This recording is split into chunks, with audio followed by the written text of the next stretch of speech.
Hey viewers, the conversation around Black Palestinian solidarity has reached a new peak on social media and is stirring up some powerful reactions. One Black content creator has sparked intense debate with a deep, unapologetically Marxist analysis of anti-Blackness, arguing that a systemic construct embedded into the very fabric of Western capitalist society. He challenges us to confront our own complexities, even as a Black people, and insists that true liberation can't come from reform of voting booths, but through decolonial abolitionist action.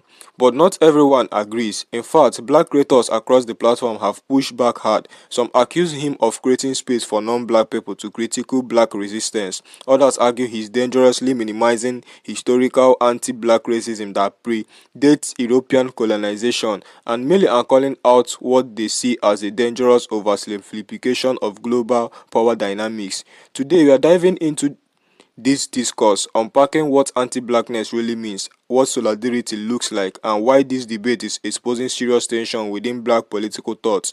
Get ready for critical breakdowns of this viral video and passionate reaction it sparked in Black spaces online.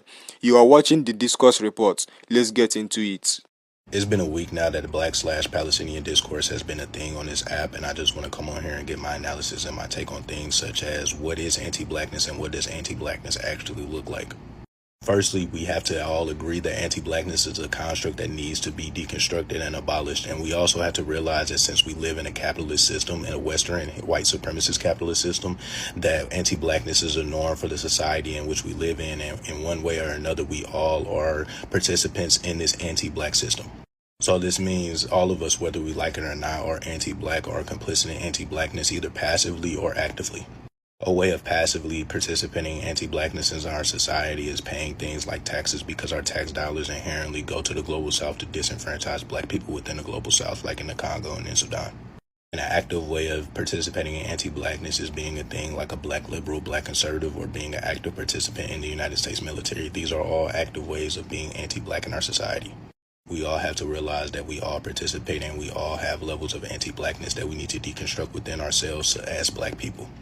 The problem that I see a lot of people doing is infantilizing the Black identity and acting like Black people are absolvable of any wrongdoing when it comes to liberative work, and that Black people are the vanguards and know the best routes to take for everyone's liberation movement and struggle, which is not true.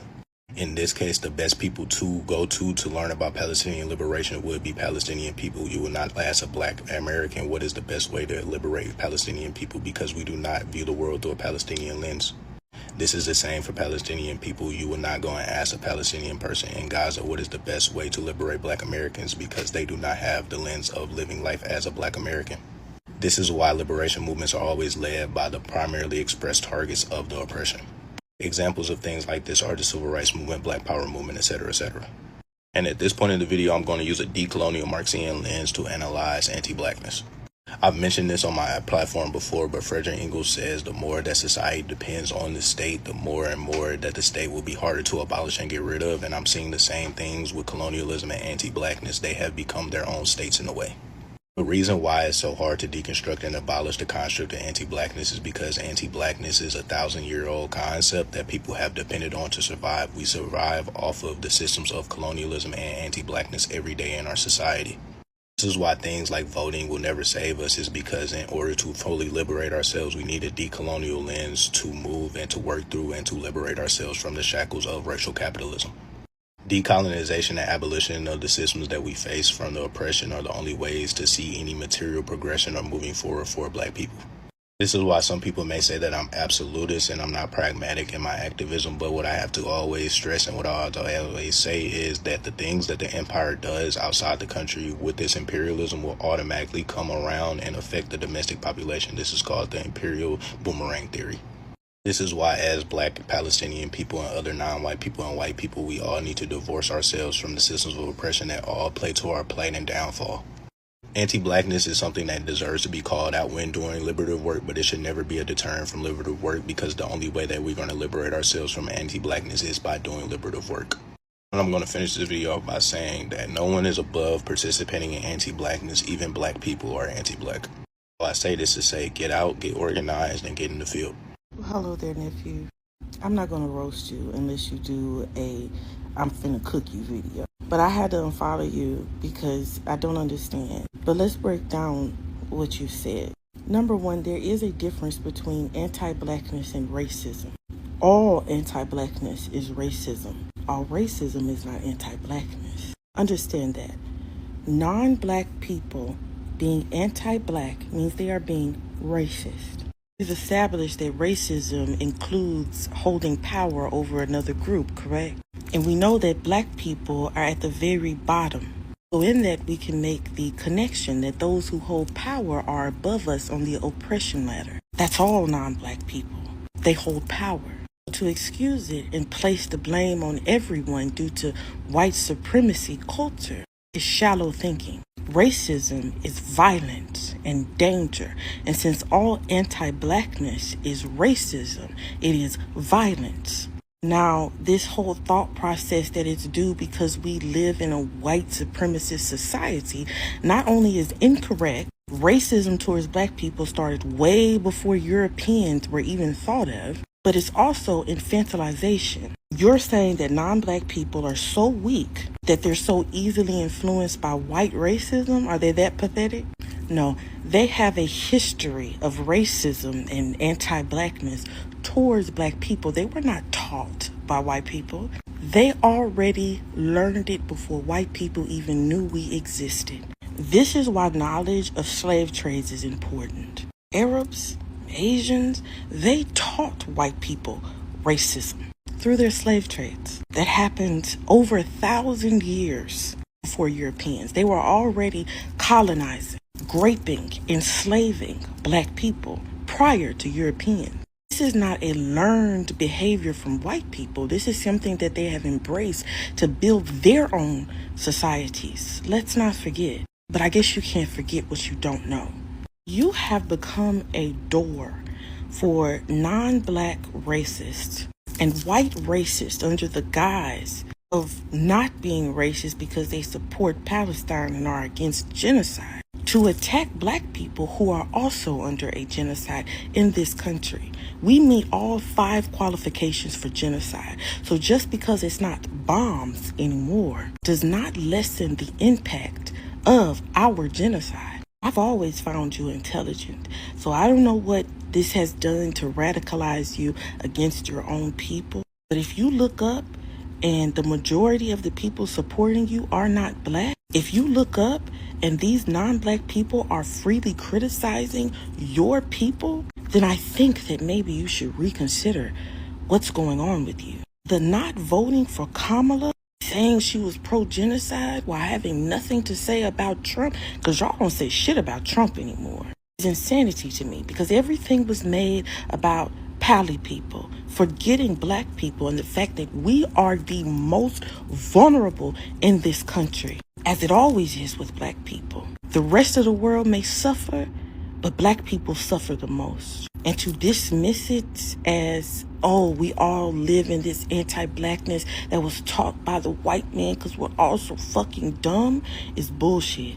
You have went extreme in the worst fucking way. This is a new level of cocoon from people like you that I have never seen before. I'm used to motherfuckers cocooning for white folk. This is odd to cocoon for other types of masses. Everything is always attacking black people. No one else is involved in this because it's black people who are always the most vocal about rights. I don't know what moral debt that you believe you owe to these people. We do not have hands in their oppression. I don't care what system we operate in under capitalism. We function in a system that was built through blood of our ancestors, and I will not have my people blamed for it. My whole life is dedicated to digesting these type of things. I mean, my entire life, from waking up till sleeping times, everything in between. You are missing a big chunk. I'm not going to patronize you. I'm not going to talk down to you. But I am telling you now, you are too smart for this shit. You so easily dismissing racism towards your own people for people who only fuck with you because you are including their struggle. and focusing on it only. Where are your videos about black people in our lives? Why is everybody else's struggle? Hey, my name is CJ, and I'm finna cook you again. This is why I say liberals, especially black liberals, don't critically engage with my content, because if you actually did, you will understand that I said the anti-blackness needs and deserves to be called out.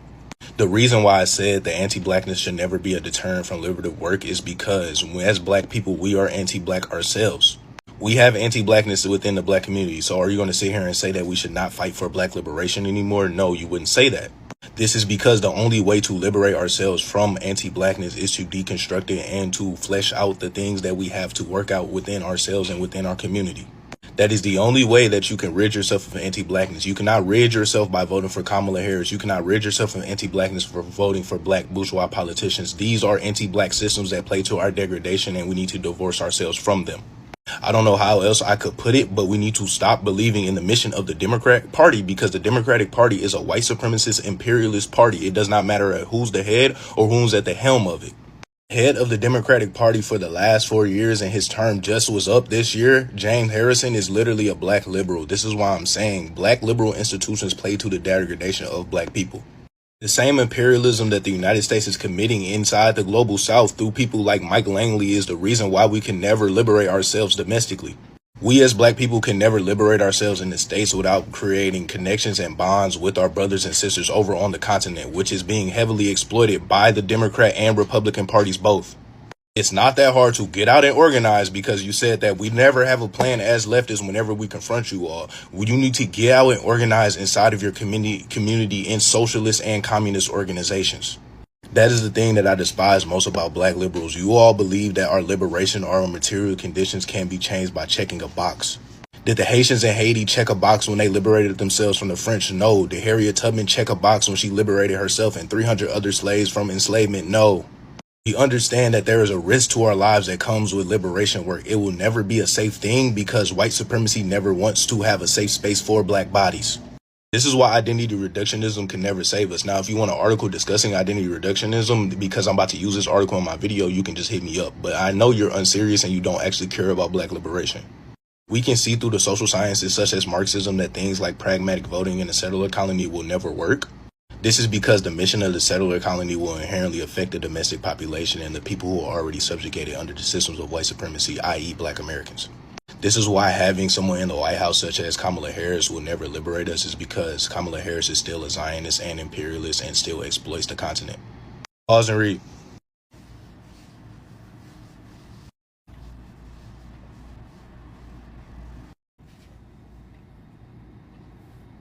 This is why black liberals will never win debating with me about how to best liberate ourselves. This is because you all want to work within and work through a system that does not even see you as human, and I want to create a new system that sees black people and sees the utility of blackness. You all are just like black conservatives in the way that you all think if you all act nice enough or act good enough that America will finally fully recognize us. America will never fully recognize us because the idea of being American never included us. Then you tried to call me anti-black for saying that your haircut was not good, bro. It's just a fact. Your hairline is receding, my dude. I got a couple niggas that can probably fix that, but bro, you're not finna call me anti-black just because you have a bad lining. So let's get straight into it.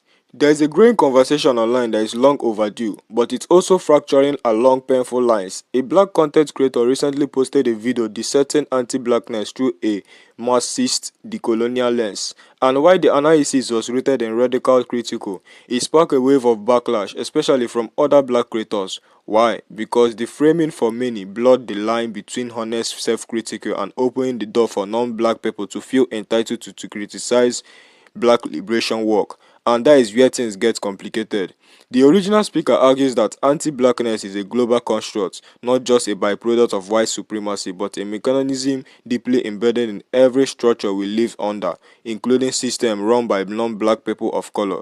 He calls it an omnipresent force, maintained through both passive and active participation, paying taxes, passive anti-blackness, enlisting in the US military, active anti-blackness. That is the frame he uses. He calls out even black liberals and conservatives as participants in upholding these operative systems.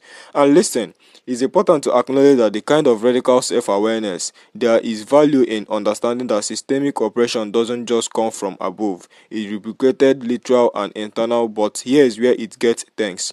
When that critical starts to sound like false equivalence, because saying that a black person voting or enlisting in the military is the same level of anti-black as, says, system that benefit from centuries of colonizing black bodies, it feels flattening.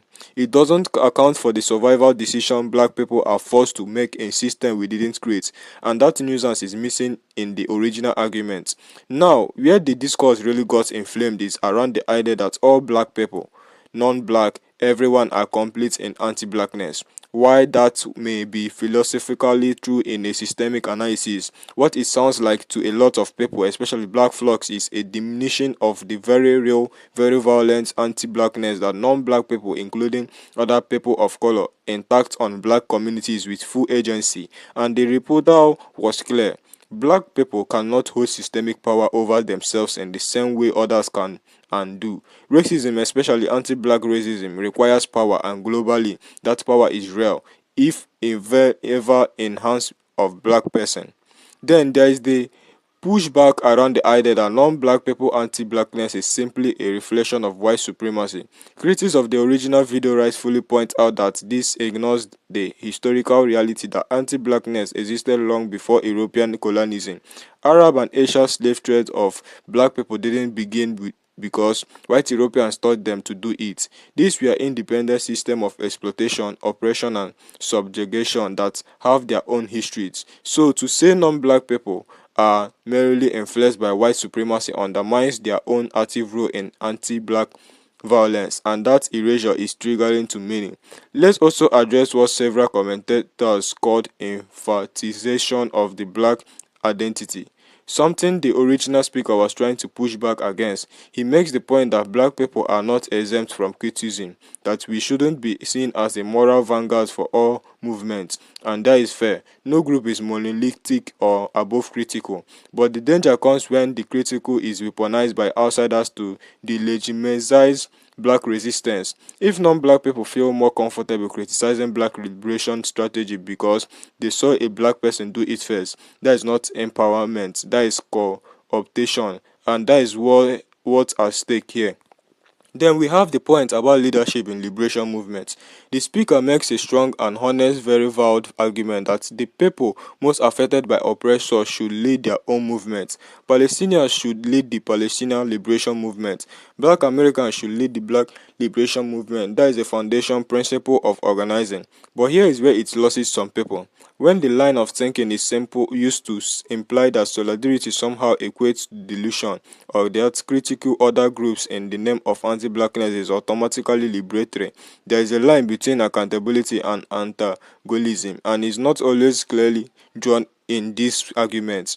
Another layer here is the backlash around the idea that supporting Palestinians' liberation somehow erases black suffering. And to be clear, there is anti-blackness within many non-black community movements. There is not conspiracy, is a documented fact, but solidarity is not a zero-sum game. A critique of Palestinian solidarity movement should not automatically translate to abandoning or devaluing the Palestinian struggle. It should be about strengthening solidarity by ensuring that anti-blackness is not reproduced with it. That is how intersectionalist works. We fight with each other, not at each other. Now let's talk about the personal accusation. Some commenters claim that the original speaker has radicals against his own people, that he is pandering to non-black audience, that if most of your support is non-black, maybe it's time to look in the mirror. That kind of historic is intense, but is not new. It comes from a place of protectiveness, of exhaustion. Black people are constantly told what liberation should look like, often by people who have no lived experience in black skin. So when a black rhetor delivers a message that sounds to some like it's written for a white liberals or non-black lefties, the response is divisive. It's about guarding space, guiding language, guiding strategy, and why tone policy can be harmful. Calling out what feels like political performance is not inherently wrong either. And finally, there is a closing point the speaker made which deserves recognition. He says anti-blackness should never be a deterrent from doing liberative work. that calling it out is a part of the work, and on that there is agreement. But this way we call it out that manner, we cannot build movement through shame alone. We cannot organize if we alienate those who are still unlearning, still surviving, still finding language for the pen that they carry. Revolutionary work is not just about being correct, it's about being strategic, being empathic, and building power together, not apart. There is no liberation without confrontation, but confrontation without care is just chaos. This entire debate is evidence of how urgent, complex, and deeply emotional black liberation discourse continues to be. It's not clean, it's not polite, and it shouldn't be, but it does have to be rooted in love, in truth, and in commitment to see each other beyond ideological difference. Black people are not the same, and that is not a weakness, it is the raw material of revolution. If you found this breakdown helpful, hit that like button, share your thoughts in the comments, and don't forget to subscribe for more critical commentary on the politics shaping our lives and liberation. Thanks for watching the Discourse Report. Stay sharp, stay grounded, and keep organizing.